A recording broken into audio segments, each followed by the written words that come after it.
প্রায় এক সপ্তাহ পর রাজধানীতে কাজে ফিরতে শুরু করেছে ট্রাফিক পুলিশ সদস্যরা। তবে এখনও রাস্তায় যান চলাচল নিয়ন্ত্রণে কাজ করে যাচ্ছে শিক্ষার্থীরা।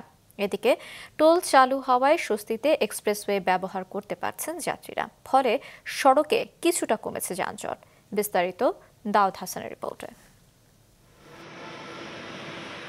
কোটা সংস্কার আন্দোলনকে কেন্দ্র করে সংঘর্ষে হতাহতের ঘটনার পর বেশ কিছু দাবিতে ৬ আগস্ট থেকে কর্মবিরতিতে যায় পুলিশ সদস্যরা। ট্রাফিক পুলিশ না থাকায় ভেঙে পড়ে সড়কের যান নিয়ন্ত্রণ ব্যবস্থা। পরে এই দায়িত্ব নেয় শিক্ষার্থী সহ বিভিন্ন সংগঠন। প্রায় এক সপ্তাহ পর স্বরাষ্ট্র উপদেষ্টা, আইজিপি সহ সংশ্লিষ্টদের কাছ থেকে দাবি পূরণের আশ্বাস পেয়ে থানাগুলোর পাশাপাশি কাজে যোগ দিচ্ছেন ট্রাফিক পুলিশের সদস্যরাও। সকাল থেকে রাজধানীর বিভিন্ন গুরুত্বপূর্ণ পয়েন্টে দেখা গেছে তাদের উপস্থিতি। পাশাপাশি এখনও সড়কে দায়িত্ব পালন করছে শিক্ষার্থী, আনসার সহ বিভিন্ন স্বেচ্ছাসেবী সংগঠনও। আমাদের অবস্থা খুব ভালো। আসলে আমরা নতুনভাবে উজ্জীবিত। আসলে আমরা আজ থেকে আপনি জানেন যে আমাদের গুলশান ট্রাফিক ডিভিশনের অধীনে সবগুলো জায়গায় আমরা কাজ করছি এবং আসলে আমরা মাঠে নেমে খুবই আশাবাদী এবং আমরা আসলে আমাদের খুব ভালো লাগছে, কারণ মানুষ আসলে বলছে যে ট্রাফিক ছাড়া ঢাকা শহর অচল। শিক্ষার্থীরা যেভাবে আমাদেরকে হেল্প করেছে এবং তারা যেভাবে ট্রাফিক নিরসনে কাজ করেছে তাদের সাধ্য অনুযায়ী এটা নিঃসন্দেহে আসলে অনেক প্রশংসাযোগ্য। তারা আসলে অনেক প্রশংসা দাবিদার তাদের কাজগুলো। আমরা চাই যে তারাও আমাদের সঙ্গে থাকুক। এদিকে ২৪ দিন পর গতকাল বিকেল থেকে ঢাকা এলিভেটেড এক্সপ্রেসওয়েতে টোল আদায় শুরু হওয়ায় চলাচলে ফিরেছে শৃঙ্খলা।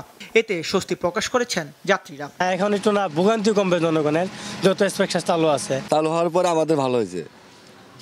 জ্যামজটের জন্য আমরা জ্যামজটে ভুগতেছি না। এটা রাষ্ট্রীয়ভাবে খুবই ক্ষতিগ্রস্ত হয়েছে, এটা আমরা আশা করি নাই। যেহেতু ওরা অনেক টাকা দিয়ে টোলটা করেছে, সেক্ষেত্রে যারা আন্ডারে করা হয়েছে তারা তো অবশ্যই টোলটা নিবে। তবে আন্দোলনকে ঘিরে দুর্বৃত্তের দেয়া আগুনে বনানী ও মহাখালী টোল প্লাজা পড়ে যাওয়ায় সেগুলো বন্ধ রয়েছে। শিগগিরই ম্যানুয়ালি টোল প্লাজা দুটি চালু করার কথা জানিয়েছে কর্তৃপক্ষ। মাঝে দুই টোল প্লাজা, একটা বনানী 2 এবং মহাখালীটা, এটা তো পুড়ে গেছে। আমরা চেষ্টা করছি কিছু কাজ করে আমরা অতি সত্বর এটা আমরা ম্যানুয়ালি চালানোর ব্যবস্থা করব। আর এখানে যে দুইটা টোল প্লাজা, আমাদের বনানী 2 টোল প্লাজাতে 4টা বুথ এবং বনানী এবং মহাখালী টোল প্লাজাতে আমাদের 5টা বুথ, মোট 9টা বুথ এবং সেন্ট্রাল কন্ট্রোল বিল্ডিং এখানে ক্ষতিগ্রস্ত। প্রায় আনুমানিক 50 কোটি টাকা মতো ক্ষতি হয়েছে।